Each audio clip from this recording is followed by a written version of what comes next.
and we'll see where it takes us. So, well, anybody got any initial thoughts I want to share from we rocked through this book pretty quickly, but we're on part 3.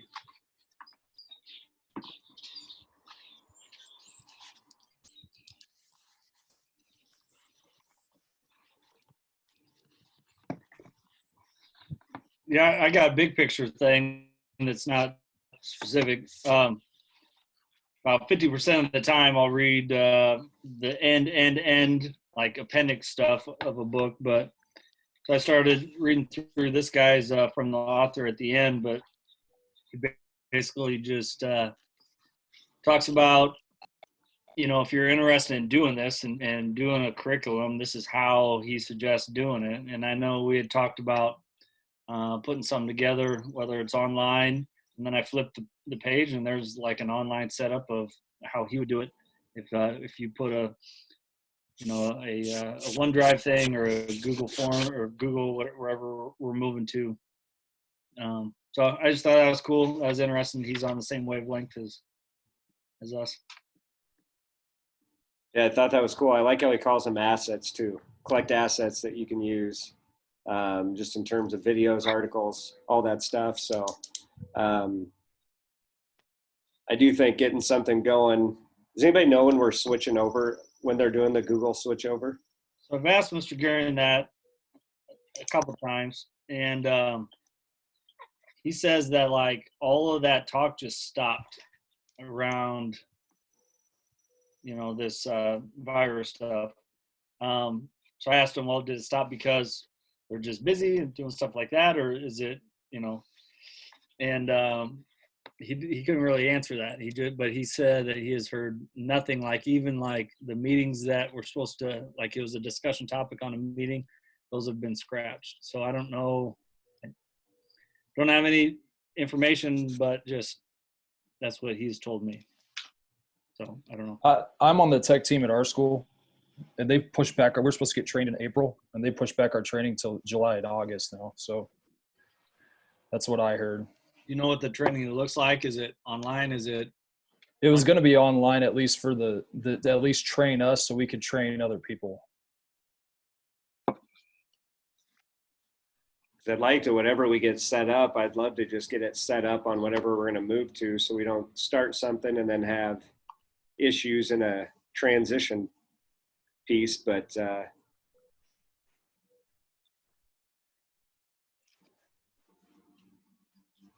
yep.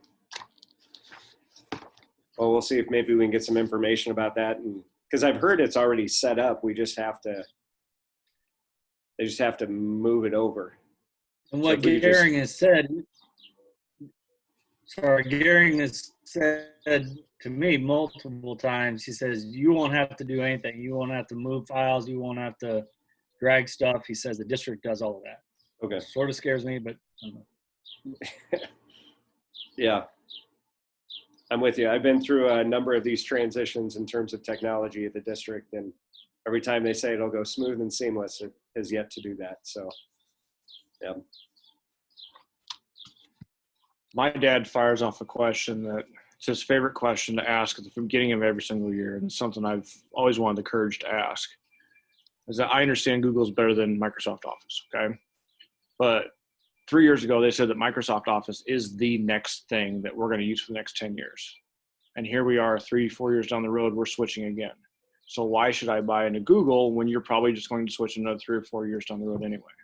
I've always wanted to ask that question to a tech guy. I can answer any new teaching professional, whether it's Marzano, whether it's Bloom, whether it's any of those people, in terms of why, you know what I mean? Like, I've always wanted to ask that question just to see the reaction. I know that's the damn bluff on me. I apologize, but it's just. Well, I think the easy you guys answer, worry about all this stuff. The easy answer is to remember we got a new tech guy after we made the move to Google 365. Well, then the guy who brought in the 365 left, and I can't even think of the guy's name now who's in charge. He makes me look like a bodyguard. That's all I can think of. I can't think of the tiny little guy's name. But he is, he's the one who's probably pushing for the Google. So whenever he leaves and gets a new job, whoever comes in, that's probably when it'll change again.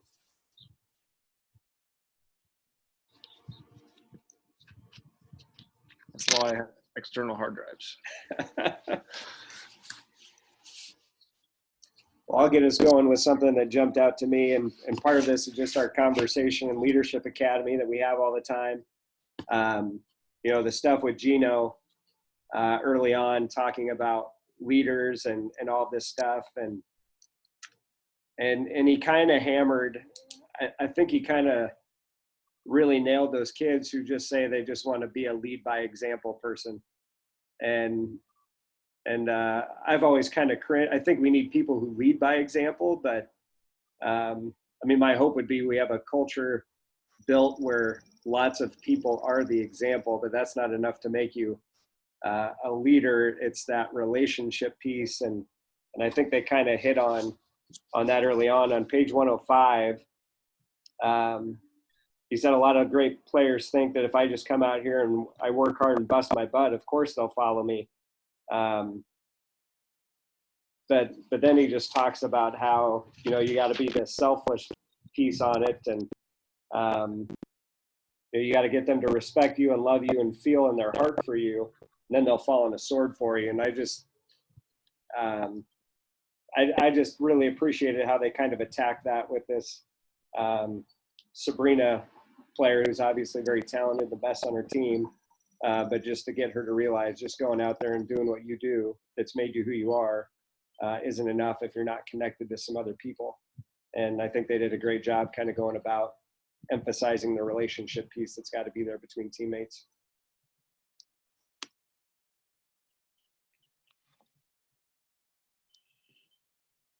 Yeah, he goes on and points out that, she's always going to work harder. That's just the competitiveness in her. And then he addresses it by saying, how will she handle the gap? So there's always going to be a gap if that's your goal, just always be the hardest worker, and so Cooley's so good about making sure our guys understand that they are to bring someone along with them too. If you're not bringing people with you as you lead, as you work out, just simple workouts, like Jared would always want to get in the gym and work out, or name a different guy, I don't care, but are they bringing 2 or 3 buddies with them, 10, 11, 12 buddies with them? That's where leadership kind of takes on a new role, I think, in that piece of it.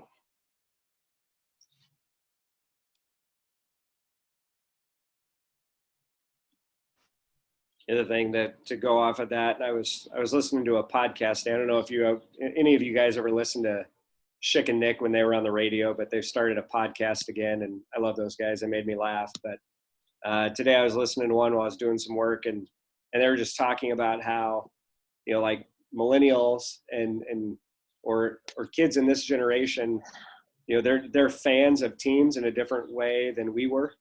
I think my generation was. I grew up rooting for a team, and it didn't matter who was on that team. That was my team, and I'm still that way. Right. But so many of these kids grow up rooting for players, and they'll jump ship with a player. And I just thought how, as I was listening to that, I thought back to the part on page 107 where Gino was saying, like, kids don't come here and play for a UConn. They're not playing for the dorms and all of this. And how my mindset so many times is like, we're going to build this tradition of, Lady Titan cross country, and that's just going to become a thing that kids want to be a part of. And I guess my eyes were kind of open to that a little bit. Not to say that there's something wrong with that, but I think, is it hitting today's kids in the way that I think that it should? And so I loved his point, how he said, you could put a different logo on their chest and they're going to play just as hard. They're going to play the same. So it's just that connection to teammates again. I don't know. It just made me think in a good way that how am I connecting these kids to our program? And I don't think just trying to get them connected to the program is going to get the job done. It's really got to be more about those people that they're working next to day in and day out. I don't know what that looks like, but that was a thought that kind of popped up as I was going through this and then taken back to again today as I was listening to that podcast.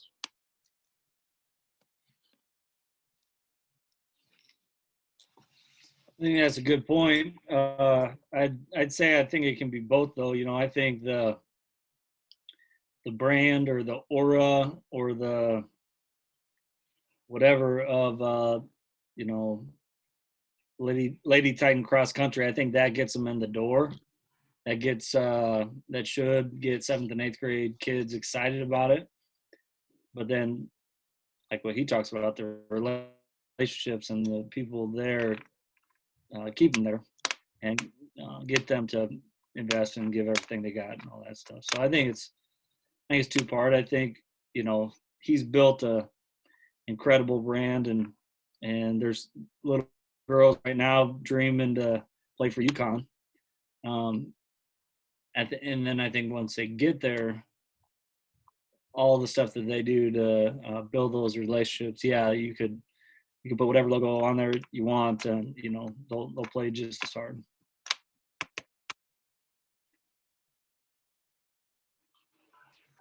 I think something interesting about the leaders you were talking about, how you develop them or how they have that gap, what they need to do to become that, not just be the best player. They're not going to just follow. I've seen it thousands of times in the weight room or in the off season. There are guys that will purposely, they're going to say, this is my team. I'm going to be loud. I'm going to be encouraging. I'm going to do all these things. But along the way, they become just noise. And someone else along the way ends up being the person that they gravitate towards, because what they say may be simple and small, but it's louder than the one that's actually just trying to be loud. I'm not going to say names or give it, but I even saw it this summer on the football team where you thought one person, and he was a great leader, but yet somebody else spoke up one time in the summer and everybody went, all right, if he's speaking up, now we better start getting our shit together, basically, is what it came down to. The football guys probably know what I'm talking about.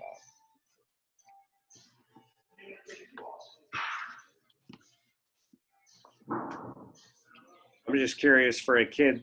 I mean, like you said it, we have a lot of kids who, I mean, they are that lead by example mentality. They don't want to get up and say anything. But we all know if you would just say something one time, we don't need you to be the daily voice, but if you would just say something one time, it would just have this profound impact. You know, but what was it finally for that kid that got him to finally speak up, you know? And, Right. and to me, that's always something like that's, I mean, how many other kids that we have that should say something every now and then, you know, that they just end up not, and how do we get those voices? Not that it's, like you said, it doesn't need to become noise, you know, but just how do we empower those kids to, you know, get that voice out there once in a while, because it has so much more impact when they finally do.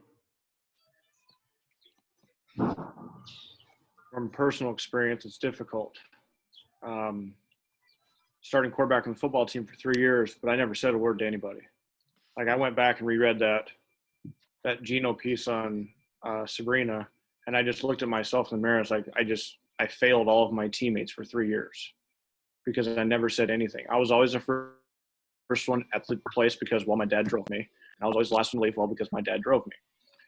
And like Coach Heeger said, who did I bring along with me? My best friend, who was the wide receiver, who caught most of the passes, but it didn't bring anybody else with me. And so just looking at that, it was difficult because I lacked confidence in myself. I wasn't, my class liked to go out and do other things. Even if I had just gone and not participated, I think it would have made a huge impact in terms of talking to them about stuff. And that's why I never said anything. It's because I wasn't, quote unquote, friends with them. And so that lack of self-confidence that I know that a lot of our kids experience, it's difficult to overcome. Like it took me until my second year in college to figure out that, hey, if I say we're going to run this counter play to the right and I grab the right tackle and the right guard, go, hey, we need you on this double team, guys. I had that huge impact. Like you could see their shoulders just come up just a little bit, like, okay, like my teammates need me. And it was just little things like that my college coach just encouraged me to say, he goes, you don't need to be a rah-rah guy, because I don't like to be that guy. But I've had to learn how in the last 12 years because of being a coach. And so like establishing that confidence is difficult in a teenager, especially one who lacks confidence. And firsthand, I lacked confidence all the way through high school, and probably still do to some certain extent. So that's where you got to reach out in terms of who are those quiet leaders and what can we do to, build them up and say not necessarily the right thing, but say things at the right times. Because sometimes saying anything at the right time can have a huge impact on everybody around you.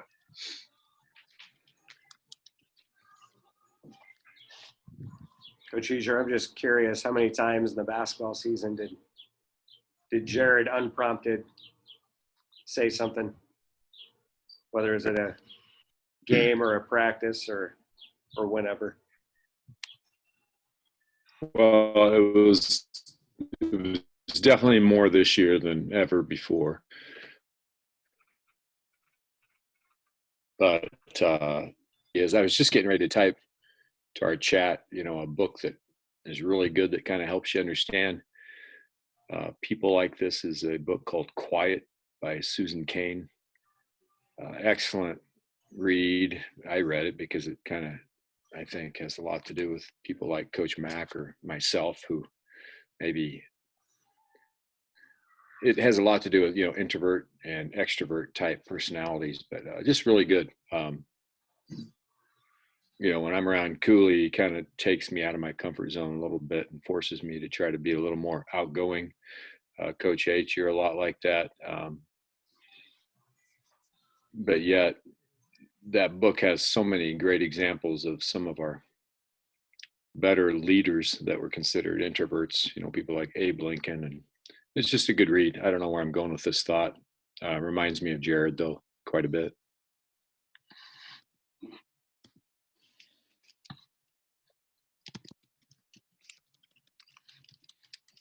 Would you type that into the chat so that way I could Amazon? Yeah. It?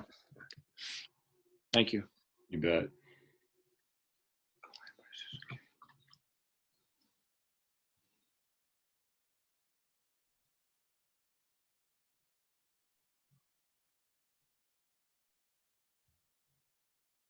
Coach OD, I think you were somebody who a couple sessions ago, you talked about kids needing to understand how to follow. And I think you were the one who made a comment about that. And I was just I was reminded of your comment because on the bottom of page 111, it talked about how critical the first followers are for bridge building. And I was just thinking about, Coach Cooley and I have done Leadership Academy for a long time. And we finally only just in the last couple of years started to talk to kids about, your role first before you're a leader is to be a great follower of your team and your culture. And that reminded, your comment a couple of weeks ago, and then reading that line again, in that area on page 111, I thought was good. And I think if we do anything in terms of Personal Growth Mondays, that's got to be something that we include in that is just the importance of just understanding the process to leadership as being a great follower before we don't jump over that phase. None of us did. We all followed something at some point before we became a leader. So trying to find some assets, some resources to use in that, I think would be good too.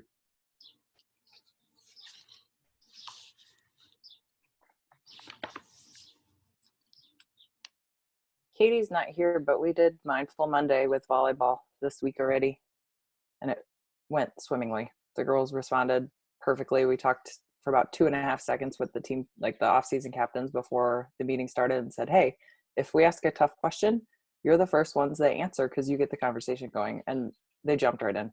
It was wonderful. The conversation was beautiful. They identified all the problems that are on the human side, and none of them are on the sports side, just like the book said. So it was nice. What did you guys do with them, if you don't mind sharing a little bit? Katie had a little PowerPoint, and seriously, just this. Question number 1, what is the biggest struggles? Question number 2, what is biggest personal struggle. And then she showed PowerPoint had a T-chart, and in the notes, I recorded all the things the girls said. And then they went through and they said, okay, is that sport or human? Human. And then they talked about it and like how we get through that. So they talked about, okay, when we experience drama, what are we going to do about it? Knowing now that we can talk about it because it's going to happen. And when it happens, we'll have already had that conversation. It was real cool.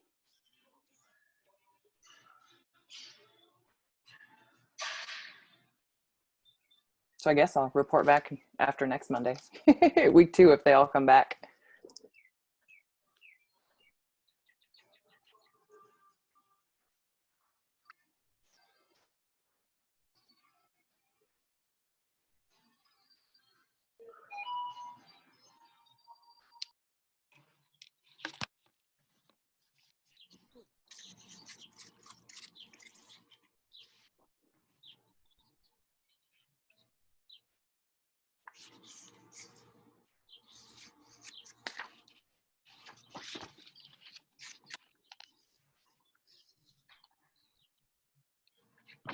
Well, anybody else got anything that jumped out of them in this reading?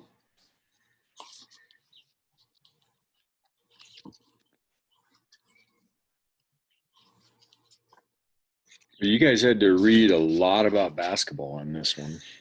I was concerned about how some of you are handling it. Which brings me to the one Nick Saban part in here. Oh, yes. You probably got that starred and highlighted and already ready to be tweeted out on Twitter tomorrow morning. No, I enjoyed it. I think this is good, especially during this being time. It's good to get different sport perspective and stuff. But we've used this quote. Football guys, I think, didn't we share that video of Coach Saban talking through this at our team retreat? Yeah. About the window and what it takes to break. Yeah.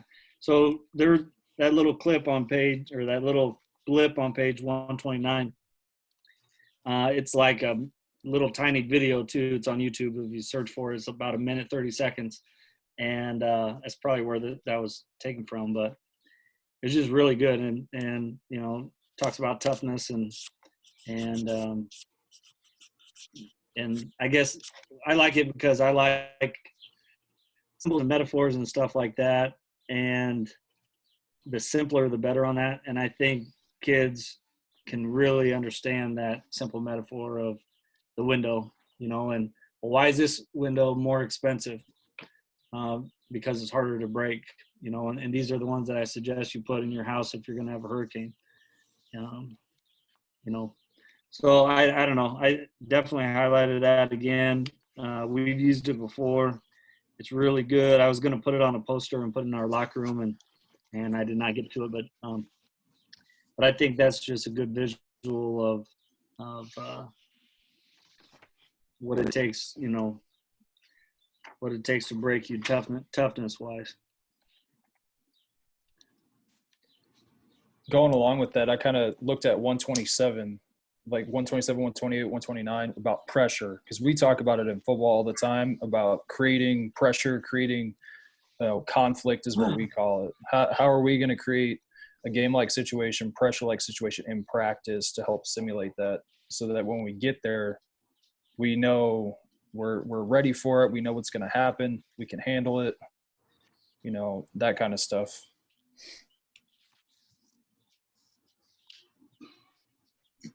Yeah, I mean, It's about finding that balance, right, between reps, between teaching, between quality reps and not. You know, you could go super slow and get a lot of teaching done, but there's not a lot of pressure there. Or you could like really put a lot of pressure. And when I say pressure, I'm still not a fan of like, if you drop a pass, you got to do 20 push-ups or something like that. Because then I think that kids start getting fear of failure type of stuff when it comes to that. Or if you know, I don't know. But I think it's just taking right to that point where something's on the line. So the more competition stuff that we can do, the better. But I agree. I think the more on edge that we can get guys. And then I also think football wise, I don't think you can necessarily maintain that for 2 hours. You know, it's got to sort of go like this a little bit. And I think just like a game does, just, you know, so those are just my initial thoughts. I think I cut Coach Heiser off. Again, it's basketball, but you know, we had Coach Simpson brought in a free throw shooting drill.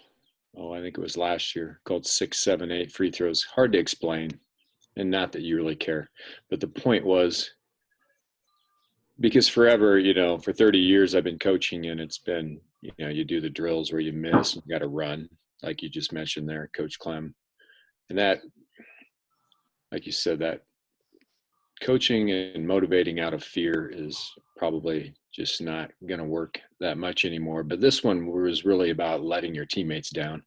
I think Coach G knows the drill, but it just creates and we got to the point where at least 3-4 times a week we were doing it.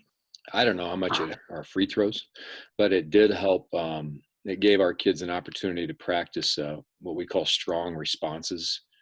You know, so if they miss, knowing that the other 18 guys in the gym are disappointed that they missed, you know, can they still maintain positive body language through that?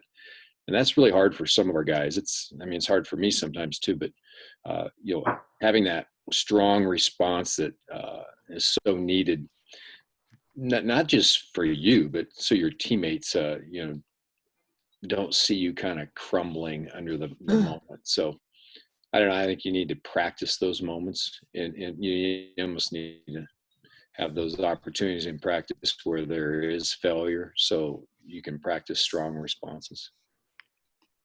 I do think that message of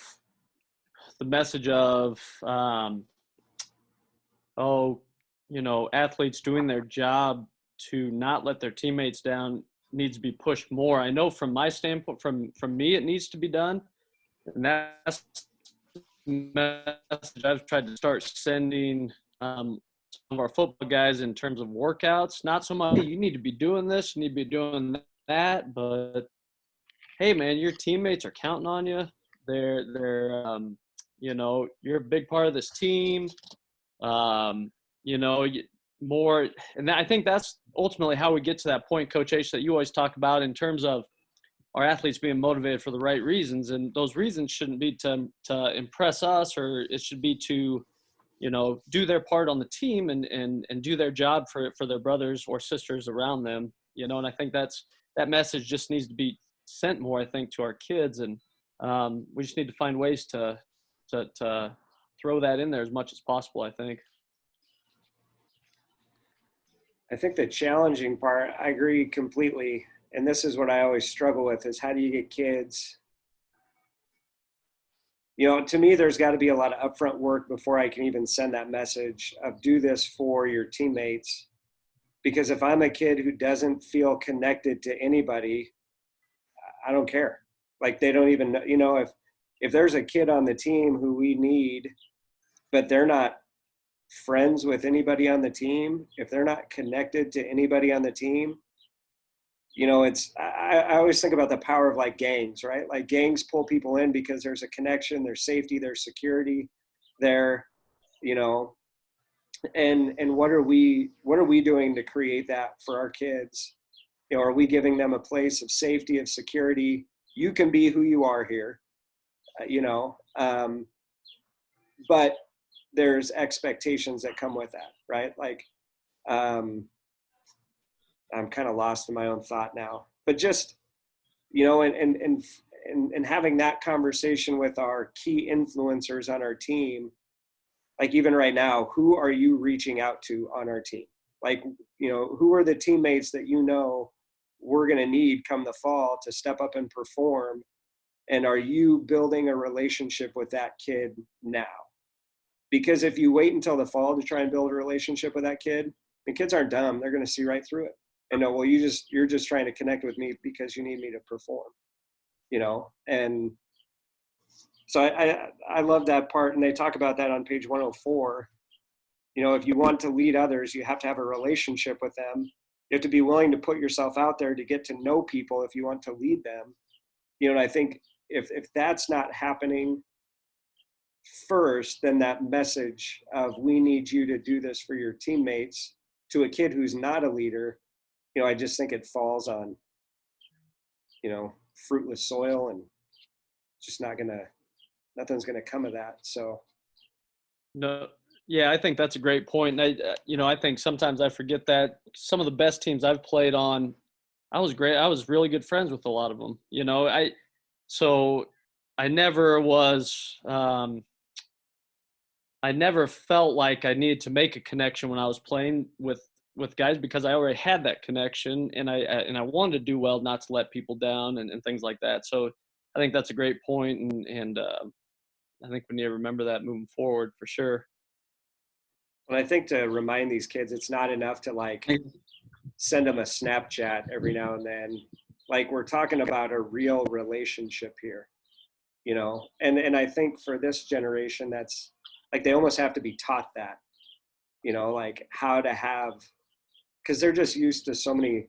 I got 1,000 followers on Twitter. I got, you know, 300 people on TikTok, and like those are relationships in their mind, but they're not a relationship that has a deep foundation that's gonna, you know, to use the illustration of the tree, those are just little twigs that are gonna snap off in the storm, you know, and we need relationships that are the trunk to survive the storm, and to help teach kids what that looks like. How do you create that? And, you know, I don't know, it's easier said than done. My sport's easier. I mean, I always say I have the easiest sports coach in the building. You put 4 kids out on I a think run. that's a big. You know, you put 4 kids out for a run day after day after day together, and they got nothing to do but talk. This is a big reason why I'm nervous about if summer gets affected by this this virus. The strength stuff, the speed stuff that we do in the summer obviously is very good. The little bit of install here or there that we could do, the reps that we do, that stuff helps. But yeah, just the shared sacrifice that goes on throughout the workouts in the summer, and just physically being around people for a couple hours a day. That stuff's important, man. Between the players and coaches and stuff. And for the people, I don't know, I don't need to get into it, but for people I've seen so many social media posts. Okay, what's the minimum amount of time necessary to get ready for a football game? And I'm hearing 2 weeks, 3 weeks, July, and I get it. Trust me, it's a bigger picture, but I don't know how to answer that, because we need all the time. We need to be going right now to be developing that stuff. That can't happen. And I get that, but yeah, to say, okay, everybody's going to show up August 1st and you get 2 weeks and then you're playing your first game and all those relationships are going to be there. And gosh, man, I don't know.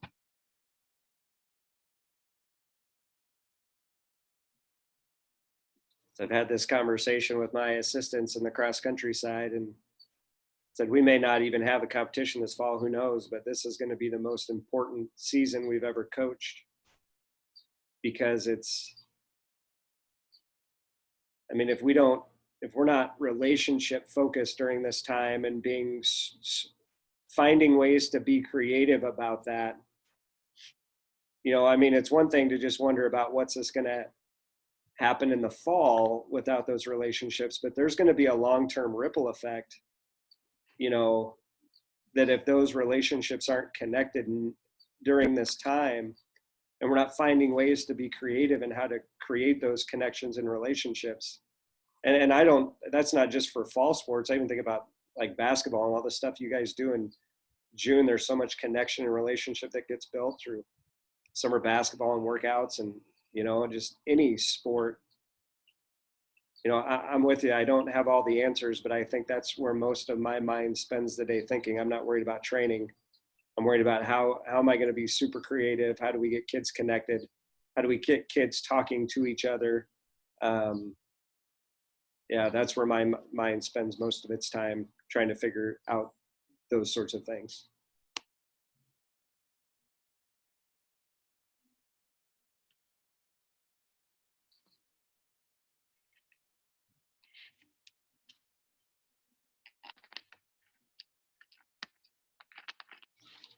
But again, maybe timing is right with, when we talk about timing being right with an athletic development academy, is maybe time is right now to get these assets collected and these personal growth Monday things going for our teams. I mean, the things that we can do, like Coach Young shared, I mean, they got things going on Monday, and those are things that can happen now. So. Yeah, I'm looking forward to when you pull up the, you know, it comes in the next few pages, but that clip with LeBron, you know, what we read here in the next heat or burn, that's great stuff. I mean, that is, you got to see it to truly appreciate it. I mean, it's good to read, but boy, when you see it actually presented through Ledbetter and his video segment there, that's good stuff. It's good because I can relate so much to getting upset like that, like he was. There's a quote on 138 that hit me right in the face when they talked about that. Do you want to be right or do you want to be effective? Amen. And that was something that that was directly in the mirror. Like, how many times in my life have I gone through an ego or self-assuredness or maybe a lack of confidence in myself where I portray this arrogance? Has being right been more important than being effective? And I'm not talking about our kids. I'm talking about leading adults too, where it's just this trickles down to the kids, I know, but if you don't treat the adults right in your own like sport subject, whatever you're doing right, then it's going to eventually just lean on the kids too. And the kids are going to see that. And I thought back to my time at Papio, like how many times did I have to be right because I was young and I was a new football coach and just wasn't the right thing to do, you know, and I'm still learning the error of my ways over and over and over again. But that quote just smacked me right in the face. Like that was a kick between the legs of things I need to do better.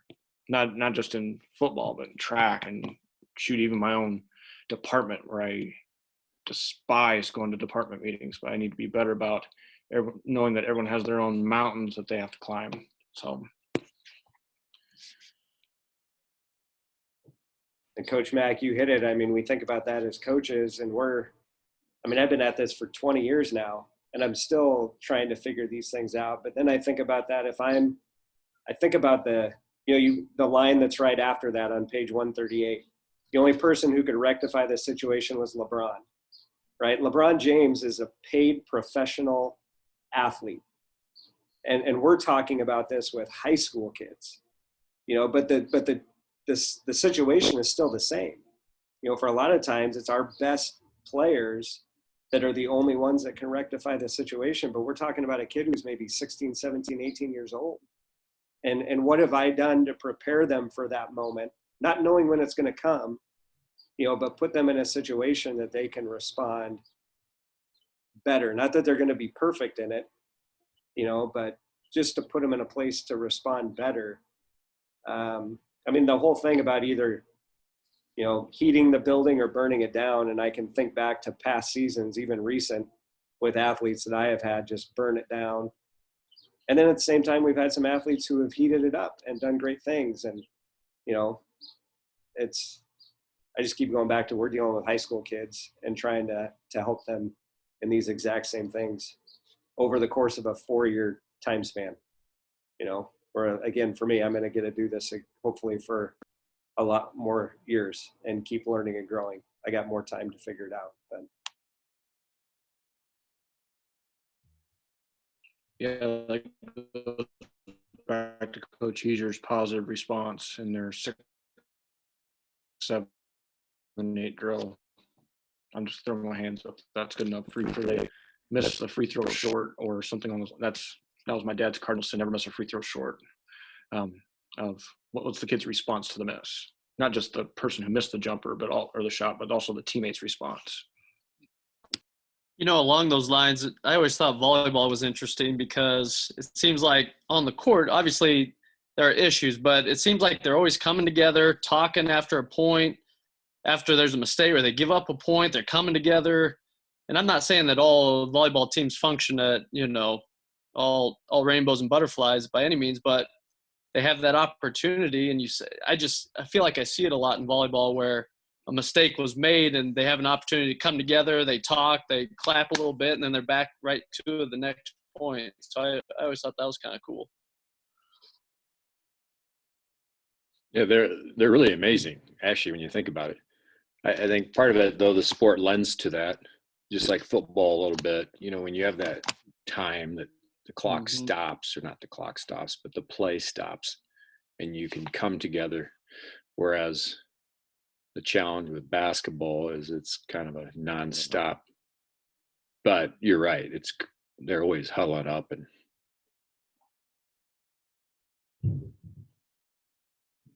It also makes it obvious when the dynamic is off, when you have an expectation of what the girls' huddle looks like in between every play. And if there's one moment, and we yell at the girls for this, if everybody's not in the huddle, you have to stop and wait for everybody.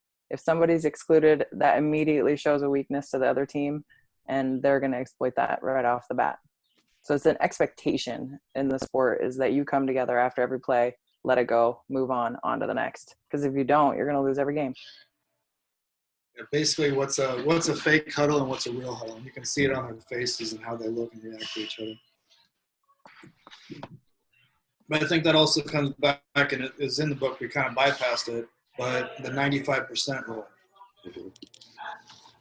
And in the preparation for, I think that has to be part of their preparation, whether it be training, practicing, coaching. The preparation for that 95%, not the 5%. You're gonna miss a shot. You're gonna make a mistake. But what can you fall back on when you do make that mistake?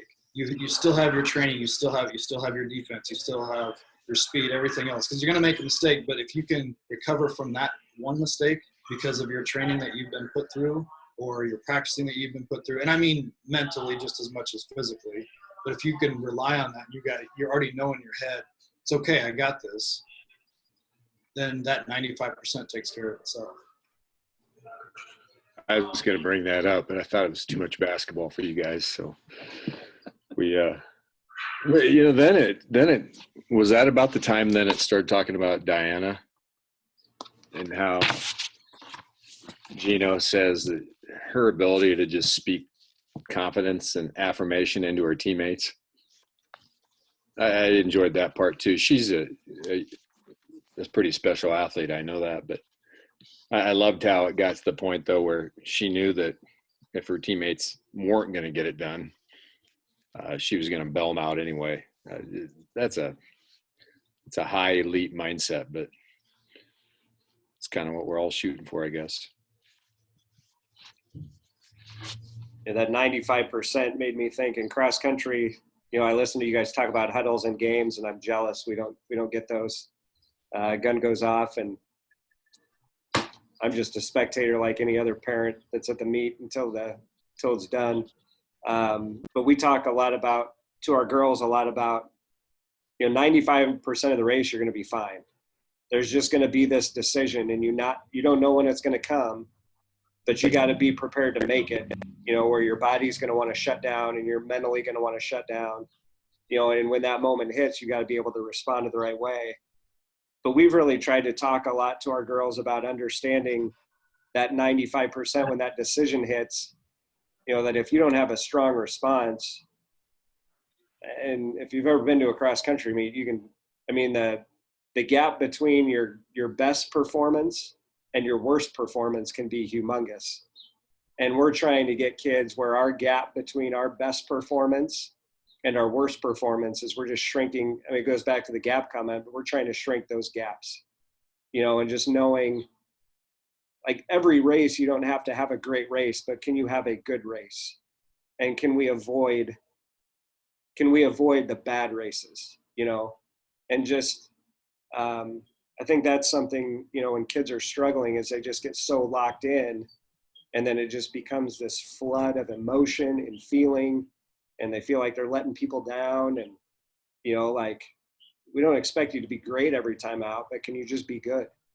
And if you can be good on a consistent basis, you're going to help us a ton. And then the days where you're great, go be great, but let's just go out and be good on a regular basis. And I think we can sustain success through that.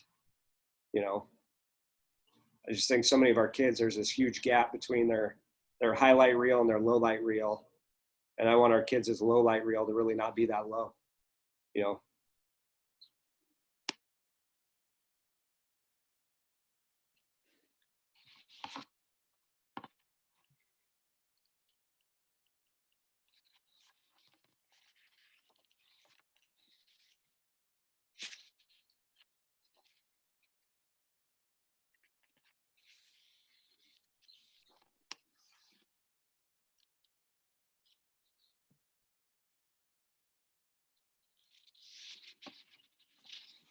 Tom looks so happy in his picture. Tom, are you there? Nope.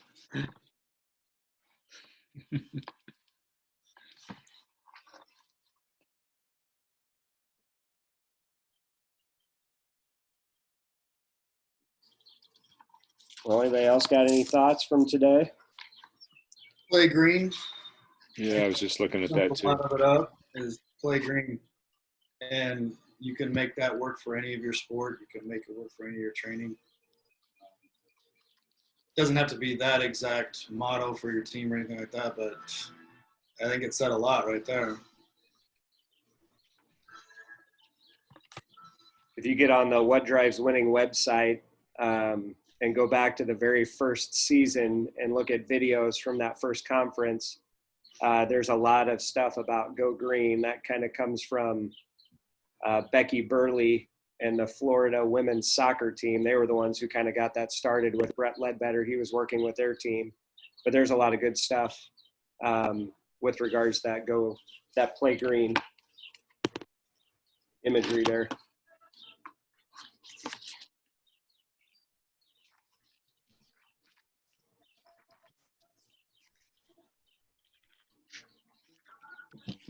If you ask my son the colors of the stoplight, though, he always says yellows go fast. I don't know where he learned that from, but his mother has with that.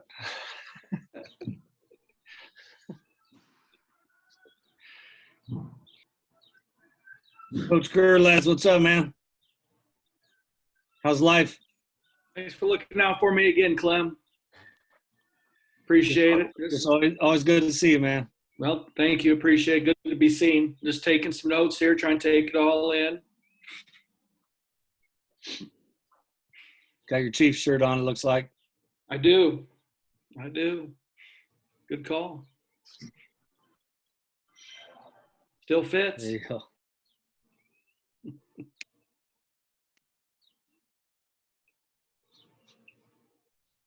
All right. Well, any other thoughts? Last thing I had was that that female track runner that fell down and then got up and won. I looked that up on YouTube, and it was awesome. Yeah, that's a great one. It's just something so simple, I guess. I know there's, but I think any sport, any athlete could take something away from that to where, we could show that to our football boys and not really have to say much. I mean, the message is pretty simple and clear. I just thought it was cool.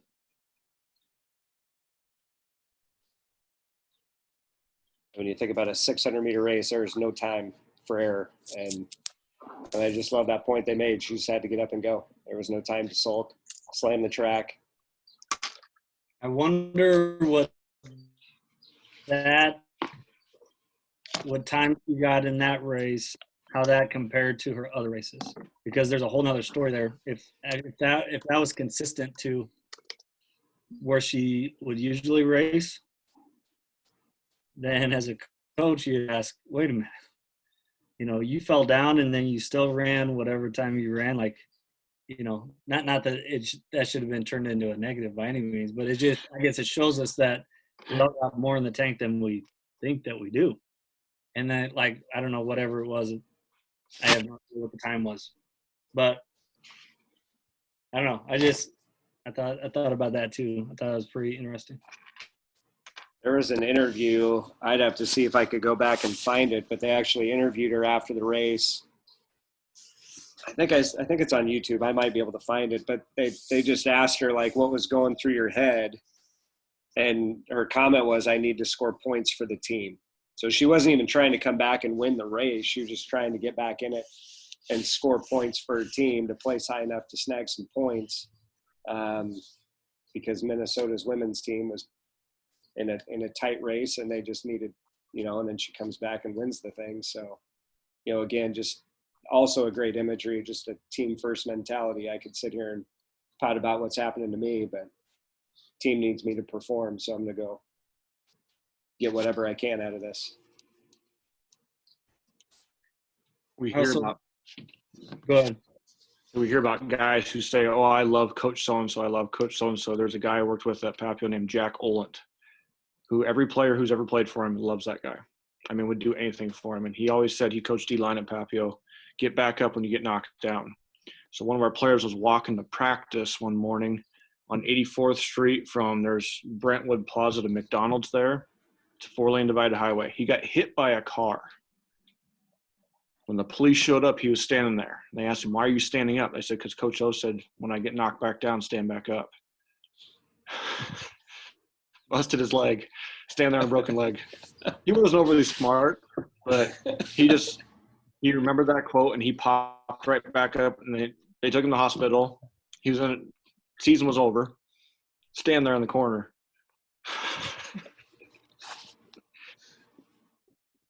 That's what Gino said. He said, people will fall on your sword if they fall in love with you. That kid did.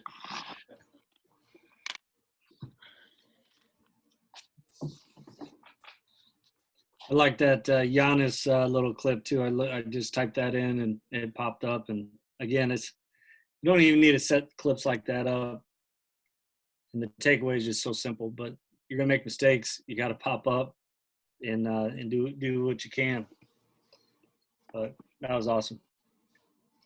It was also interesting to watch the other 4 teammates, how they responded to it. Some responded different than others, and that's, again, a whole nother lesson, I guess.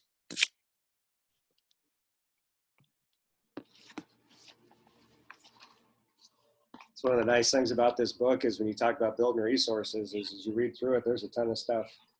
You don't have to look hard. I mean, it's giving us a ton of stuff to work with right off the bat. I think in general, first of all, I don't read a ton of books, and you're going to get me to read this one twice, because there's so many things quotable through it. For one, there's stories to tell. But I still think half of it, we kept talking about how it affects our athletes. I think as coaches, like you're still a team member as a coach, and you still have to act that part. So we talked about leadership amongst our own kids. What about leadership amongst ourselves, and how we're supposed to, how you can become that coach that they'll fall on the sword for, etc. So, I mean, there's more to it than just what the athletes can get from this and what we need to push on the athletes. I think it has to be pushed on us too. I just give you a big amen to that comment. Amen. If you search on YouTube, Hastings Tigers versus McCook Bison, you'll see Kevin O'Donnell playing my team back in, what year was that, Kevin? Coach, that was 1999. Yeah. Oh, man, is that a hoot. So are you telling me he had a double block situation like Giannis did? I know this. He had a little attitude. He had a little attitude, but it's okay. They pulled the big upset that day, so I have no room to speak. But man, it's fun watching OD, little shaver out there. I call it competitive spirit. Yeah. That's a John Wooden pyramid block, but I think you misquoted that spirit.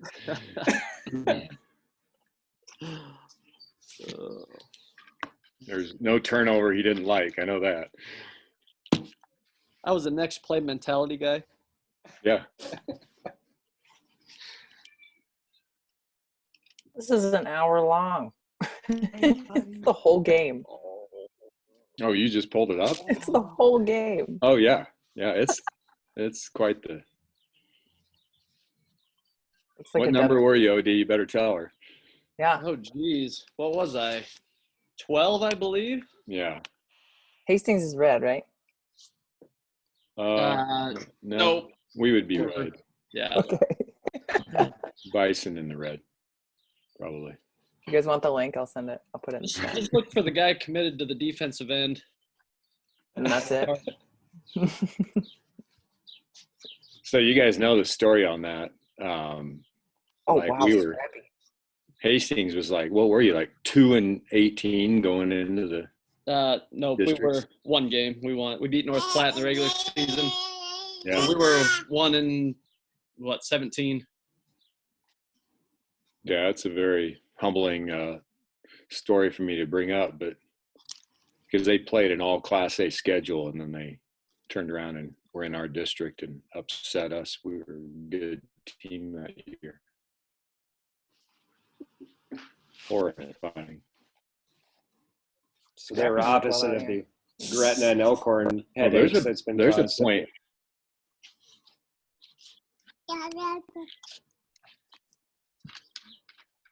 Bad pass. Yeah, you'll see several of those, I'm sure. Okay, I'll quit. All right. Well, should we wrap it up for the day? Yep. So we're done with the book. We talked last time about not reading another one, but starting to collect some assets. So I think I'll put this out as an action item in the email I send out later, but try to bring something. I would say think about categories that we think our kids need assets in that we could use for whether it's personal growth Mondays or whatnot. But I think we all have examples. And I even wonder, we could, my sport's not one where we record our own athletes a lot, but even if there's examples of Titan situations, maybe focus on the good for those, but not use, Titan examples of the past for the bad. We wouldn't want to use any kid, but I think anything that we can do that makes it relatable to them, those of you guys who have ridiculous amounts of huddle clips, if there's something that we could even leverage from our own kids from the past on the positive side, I think would be pretty cool as well. So thinking about just categories, thinking about resources, and just be on the lookout for those things. So Will you create for us some sort of like shared folder or something? I know we're not in Google yet, but like somewhere we could like drag and drop links to, okay, here's this YouTube link for this type of situation. Here's this story for this situation. Do we want to like do this little thing? Yeah. This little dude. It would be like a note, Google or a Microsoft Note or OneNote, but I hate that. I hate OneNote. Well, we could do a OneNote, but I know that's one thing that's not going to transfer over. No, that's what we've been and told is not going to transfer over in the Google side. I'll look around in Google and see if there's anything we can create there. Because I could even just set something up in my own personal Gmail account for now with OneDrive or something. And then, that could be a place that once we get switched over to Google, that'd probably be pretty easy to drop. Or we could just set up a folder in OneDrive if we trust the district to transfer things over. That's the big question. So it'll be on McLaughlin's external hard drive. He'll back it up. So Does anybody know anything tech-wise off the top of their head that might be worth using for this? Armstrong. If somebody has like a personal Google account, you could always create like a Google Doc or a Google Drive. Like put a Google Doc in the Google Drive, and then you can drop videos, you can drop other documents in there. And then if somebody has that, then it would all be in one spot. It's easy to share. I can get something like that set up pretty easy, so we can do that. All right, anything else for the good of the cause, folks?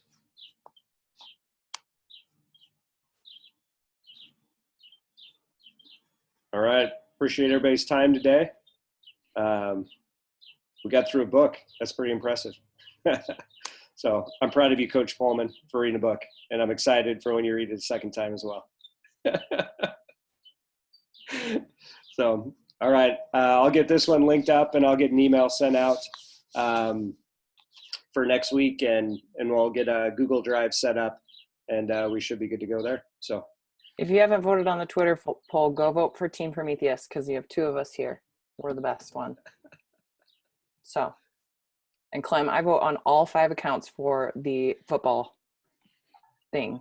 So, You'll be happy to know that I already voted for Prometheus because I was a former Prometheus person myself. So don't make me cry. I thought you'd go with Hager and his Cronus pity. no, screw him.